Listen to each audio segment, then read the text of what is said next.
یہ ہے پاکستان کی ایسی مسجد جہاں صرف نماز نہیں ادا کی جاتی بلکہ اگر آپ بھوکے ہیں تو آپ مسجد میں آ جائیے، آپ کو کھانا ملے گا۔ اگر آپ بیمار ہیں تو مسجد میں آ جائیے، آپ کا فری چیک اپ کیا جائے گا اور ساتھ میں فری ادویات بھی دی جائیں گی۔ اگر آپ تھکے ہوئے ہیں تو آپ مسجد میں آ جائیے، آپ کو آرام کرنے کے لیے جگہ مہیا کی جائے گی۔ یتیم بچوں اور بچیوں کی شادی بھی مسجد میں منعقد کی جاتی ہے۔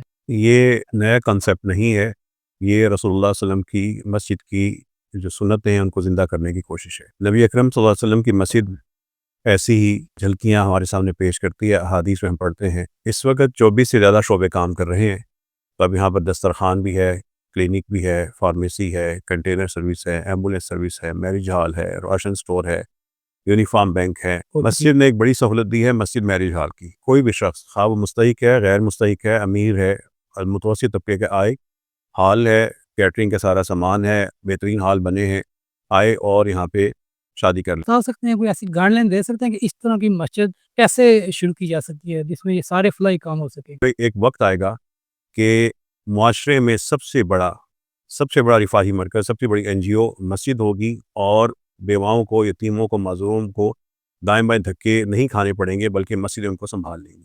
السلام علیکم ناظرین، میں ہوں راشد چودھری۔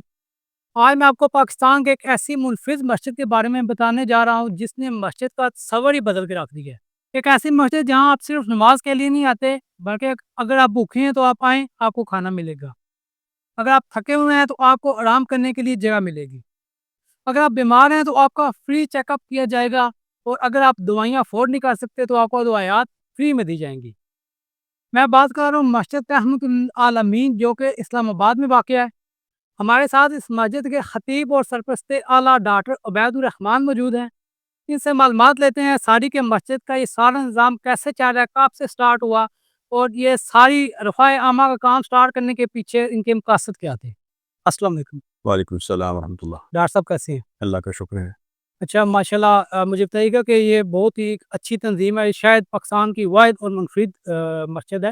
بتائیے گا کہ اس کا کنسیپٹ آپ کو کہاں سے ملا، کیسے آپ کے ذہن میں ہے کہ اس طرح کی ایک تنظیم ہونی چاہیے، اس طرح کی ایک مسجد ہونی چاہیے؟ یہ نیا کنسیپٹ نہیں ہے، یہ رسول اللہ صلی اللہ علیہ وسلم کی مسجد کی جو سنتیں ہیں ان کو زندہ کرنے کی کوشش ہے۔ جی، ماشاءاللہ۔ نبی اکرم صلی اللہ علیہ وسلم کی مسجد ایسی ہی جھلکیاں ہمارے سامنے پیش کرتی ہے، احادیث میں ہم پڑھتے ہیں۔ تو جب یہ مسجد 2017-18 میں اس کی تعمیر شروع ہوئی تو یہی نیت تھی، ارادہ تھا کہ اللہ تعالی ہمیں موقع دے تو ہم مساجد کے ذریعے تکلیفوں کو دور کریں، ہم مساجد کے ذریعے جو شہر کے مستحق افراد ان کو سنبھال لیں۔ تو یہ اللہ کی توفیق ہے اور رسول اللہ صلی اللہ علیہ وسلم کی ان سنتوں کو زندہ کرنے کی کوشش ہے۔ ماشاءاللہ، مجھے بتائیے گا کہ اوور آل کتنے شعبہ جات ہیں جو اس وقت اس مسجد میں کام کر رہے ہیں؟ اس وقت 24 سے زیادہ شعبے کام کر رہے ہیں، اور جیسے ہی ہمارے پاس کوئی تکلیف میں مبتلا انسان آتا ہے، اس کی تکلیف کے لیے ہم کوشش کرتے ہیں، تکلیف ختم کرنے کے لیے کوشش کرتے ہیں، اللہ تعالیٰ وہ ایک نظام بنا دیتے ہیں۔ تو اب یہاں پر دسترخوان بھی ہے، کلینک بھی ہے، فارمیسی ہے، کنٹینر سروس ہے، ایمبولینس سروس ہے، میرج ہال ہے، راشن سٹور ہے، یونیفارم بینک ہے۔ اس طرح کرتے کرتے ہمارے پاس اللہ کی توفیق سے یہ 2 درجن سے زیادہ شعبے کام کر رہے ہیں۔ ماشاءاللہ، بتائیے گا کہ ہر ایک شعبہ قائم کرنے کے پیچھے کیا تھی؟ جیسے کہ ابھی میں آپ کا کیمرہ سن رہا تھا کہ بچہ آیا، آپ نے انٹرویو ان سے کیا، بچے نے بولا کہ میں نے بڑی عید پہ گوشت کھایا ہے، اس کے بعد میں نے گوشت نہیں کھایا، تو پھر آپ نے ایک گوشت کا شعبہ قائم کیا۔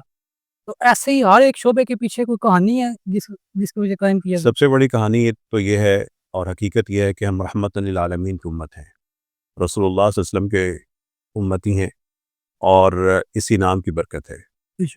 دوسرا یہ کہ جیسے میں نے آپ سے کہا کہ کوئی تکلیف میں انسان آتا ہے، وہ اللہ کے گھر آیا ہے، امید لے کے آیا ہے، ہم اللہ سے دعا کرتے ہیں، کچھ سوچتے ہیں، وہ ایک شعبہ بن جاتا ہے۔ کچھ لوگ بھوکے تھے، ان کو کھانا آفر کیا، اس دن سے وہ دسترخوان شروع ہو گیا۔ کچھ نماز کے بعد کچھ شخص آیا، اس نے کہا میرے گھر میں ماں بیمار ہے، اس کے علاج کے لیے، چیک اپ کے لیے پیسے دیں۔ وہ اس ماں کے علاج کے لیے، اس شخص کی مدد کے لیے جب کوشش کی تو اللہ نے وہ کلینک بنوا دیا، پھر فارمیسی بن گئی۔ اسی طرح یہ سارے شعبے، گارمنٹ سٹور بن گیا، یہ گوشت سٹور بن گیا۔ تو جو میں نے کہا کہ جو لوگوں کی تکلیف ہوتی ہے، تڑپتے آتے ہیں، اللہ تعالیٰ ہمارے دل میں یہ ڈالتے ہیں کہ ان کی کوئی مدد کی جائے، اور پھر وہ نظام بن جاتا ہے۔ اس وقت جو یہ آپ سارے مناظر دیکھ رہے ہیں، یہ سب اللہ تعالیٰ کی توفیق سے بغیر کسی ایڈوانس پلاننگ کے چیزیں ہوئی ہیں۔ ہاں ایک نیت تھی کہ سب کچھ ہونا چاہیے، الحمدللہ سب کچھ ہو رہا ہے۔ ماشاء اللہ۔ مجھے بتائیے گا کہ کم از کم 24 شعبہ جات ہیں جو کام کر رہے ہیں، تو اتنا کچھ مینیج کرنا بہت ہی مشکل ہوتا ہے، اس کے لیے ایک ٹیم چاہیے ہوتی ہے، اور سب سے بڑھ کر فائنینس چاہیے ہوتا ہے، تو یہ سارا کیسے مینیج ہوتا ہے؟ کیا آپ کی ٹیم جاتی ہیں، کوئی جیسے ہر طرف آج کل لگا ہوا ہے، کوئی چندہ کے باکس لگے ہوتے ہیں، کوئی اس طرح کا کام ہے یا کوئی اور طریقہ کار ہے؟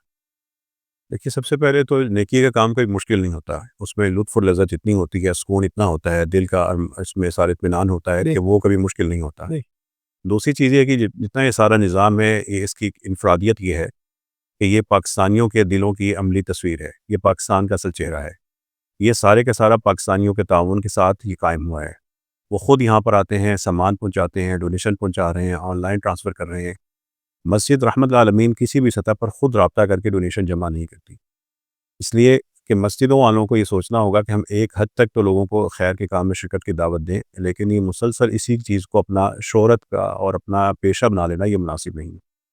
تو اس وجہ سے آپ مسجد رحمت العالمین میں ایک یا دو جگہ پہ آپ کو ڈونیشن باکس نظر آئے گا، لوگ وہاں پہ آ کے ڈال دیتے ہیں یا جمع کروا دیتے ہیں آفس میں، آن لائن بھیج دیتے ہیں۔ ہم کسی سے نہیں رابطہ کرتے، اللہ والے خود یہاں پہ رابطہ کرتے ہیں، اور خاص بات یہ ہے سبحان اللہ۔ کہ ہم اللہ تعالیٰ سے دعا کرتے ہیں یا اللہ اس مسئلے کے لیے اپنے بندے بھیج، وسیلہ بنا ان کو، اور وہ اللہ والے خود یہاں پہ پہنچتے ہمیں نظر آتے ہیں۔ بے شک سبحان اللہ۔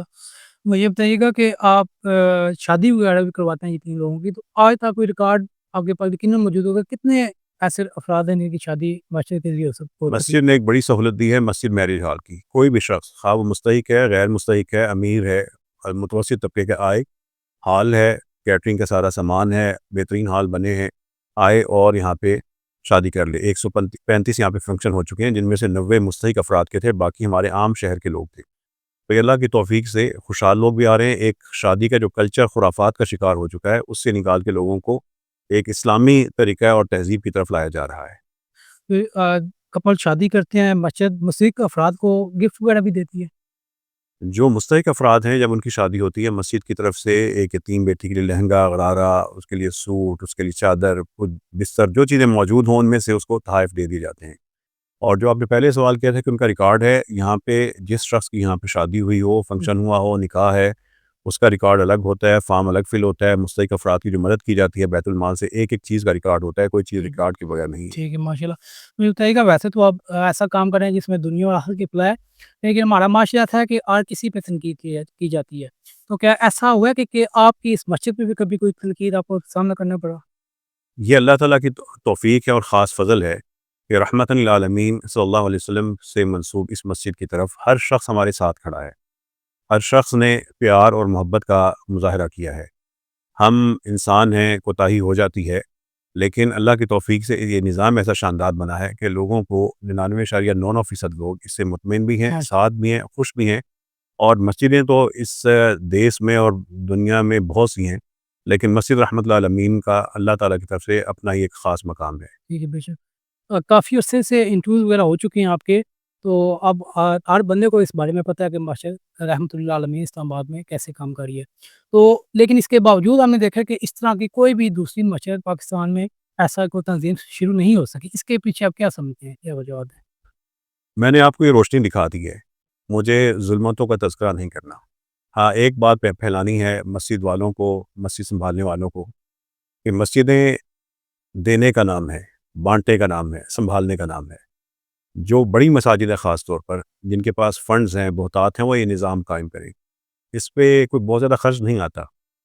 جو خرچ آتے ہیں وہ بھی اللہ والے آ کے سنبھال لیتے ہیں، مل جاتے ہیں ساتھ۔ صرف ہم دینے والے بنے، سمیٹنے والے نہ بنے بلکہ بانٹنے والے بنے۔ مجھے بتائیے گا کہ آپ بتا سکتے ہیں، کوئی ایسی گائیڈ لائن دے سکتے ہیں کہ اس طرح کی مسجد کیسے شروع کی جا سکتی ہے جس میں یہ سارے فلاحی کام ہو سکے؟ اللہ کا نام لے کر 1 سیکنڈ سے پہلے شروع کر سکتے ہیں، ایک صف بچھا دیجیے، اس پہ لکھ دیجیے آرام کا، جس نے آرام کرنا ہے یہاں پہ آ کے آرام کر لے۔ یہ مسجد سے محبت کا پہلا پیغام ہوگا۔ آپ خالی ہاتھ، خالی پلیٹ باہر لے کے بیٹھ جائیں اور لوگوں سے کہیں کہ ہم آپ کو کھانا کھلائیں گے، اللہ تعالیٰ آپ کو وہ خالی پلیٹ اور خالی ہاتھ بھر دے گا۔ آپ صرف ایک خالی کرسی رکھ دیں اور کہہ دیں کہ یہ ہمارا مسجد کا کلینک ہے، اللہ والے پیارے دل والے ڈاکٹرز خود وہاں پہ آئیں گے، بیٹھ جائیں گے، کہیں گے ہم نے علاج کرنا ہے۔ آپ ایک خالی الماری رکھ دیں اور لوگوں سے کہیں کہ یہ مسجد فارمیسی ہے، خالی رکھ دیں، اللہ والے آئیں گے، اس میں دوائیاں ڈال دیں گے۔ یہ ہم مسجدوں کے ذریعے ایک انقلاب کیا حوصلہ تو پیدا کریں انقلاب کے لیے اور تعاون کے لیے لوگ تیار ہیں، لیکن مسجدوں والوں کو آگے بڑھ کر ان جذبات کو سمجھنا ہوگا اور قائدانہ کردار ادا کرنا ہوگا۔ بہت شکریہ۔ آخری کویشچن آپ سے کہ بتائیے گا کہ مسجد کا فیوچر آپ کیسے دیکھ رہے ہیں؟ آپ کے کیا کوئی پلانز وغیرہ اس شعبہ جات کو مزید بڑھانا چاہتے ہیں؟ کہاں لے کے جانا چاہتے ہیں؟ اللہ تعالیٰ کی توفیق سے انشاءاللہ تعالیٰ جو بھی تکلیف ہوگی اس کے ازالے کے لیے مسجد رحمت العالمین اور اس سے وابستہ شعبے اپنے پوری طاقت بھی لگائیں گے، لگاتے بھی ہیں، اور یہ سلسلہ بڑھتا جائے گا، پھیلتا جائے گا۔ ضروری نہیں ہے کہ میرے نظم میں یا میرے تحت ہی سارا کام ہو، ایک ہم نے مثال بنانی تھی، یہ مثال انشاءاللہ پاکستان میں پھیلے گی، اور ایک وقت آئے گا کہ معاشرے میں سب سے بڑا رفاہی مرکز، سب سے بڑی NGO مسجد ہوگی، اور بیواؤں کو، یتیموں کو، معذوروں کو دائیں بائیں دھکے نہیں کھانے پڑیں گے، بلکہ مسجدیں ان کو سنبھال لیں گی۔ اچھا، مجھے بتائیے گا کہ کوئی بھی بندہ ہماری ویڈیو کے ریفرنس سے یا ویسے بھی کہیں سے بھی آپ کو بھیجنا چاہتا ہے، اپنی امداد وغیرہ سینڈ کرنا چاہتا ہے، اس کا پھر کیا طریقہ کار ہوگا؟ میں نے آپ کو شروع میں جیسے بتایا کہ مسجد رحمت العالمین آ جائے، آ کے سارا نظام دیکھے، انتظامیہ بیٹھی ہے، آفس کھلا ہے، وہاں پہ اپنی امانت جمع کرائے، کپڑے ہیں، کیش ہے، اور جتنا بھی سامان آ رہا ہے، یا دور ہے تو آن لائن ٹرانسفر کر سکتا ہے۔ یہ سارے کا سارے نظام یہ پاکستانی خاموشی کے ساتھ مل کے اللہ کے خاص بندے چلا رہے ہیں اور اس میں شامل ہو رہے ہیں۔ آن لائن ٹرانزیکشن کے لیے ہم آپ کا دے سکتے ہیں اپنی ویڈیو میں؟ جی، آپ جو اکاؤنٹ نمبر ہے وہ مراز صاحب سے لے کے اس کی فوٹیج آپ دے سکتے ہیں۔